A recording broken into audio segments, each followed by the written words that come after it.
যোৱাকালি বাংলাদেশ আৰু শ্ৰীলংকাৰ মাজত 2023 ICC ৱৰ্ল্ড কাপৰ 38 নম্বৰ মেচটো খেলা হয় আৰু এই মেচটো বাংলাদেশে অতি সহজে নিজৰ নামত কৰি লয়।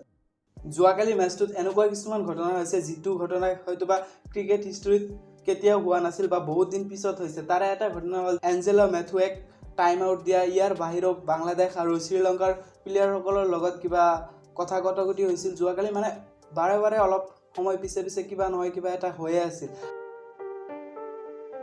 এতিয়া আহোঁ মেচৰ কথা। যোৱাকালি মেচটোত বাংলাদেশে প্ৰথমতে টছ জিকি বলিং কৰিবলৈ সিদ্ধান্ত লয় আৰু শ্ৰীলংকা বেটিং কৰি 279 ৰানৰ এটা স্ক'ৰ, য'ত শ্ৰীলংকাৰ আৰম্ভণিটো সিমান এটা ভালো নহয় বা সিমান এটা বেয়াও ক'ব নোৱাৰি, কিয়নো ইয়াত পাথুম নাচাংকা 41 ৰান কৰে। ইয়াৰ লগতে শ্ৰীলংকাৰ যিটো মানে হায়েষ্ট স্ক'ৰ আছিল সেই স্ক'ৰটো আছালংকাৰ তৰফৰ পৰা দেখা যায়।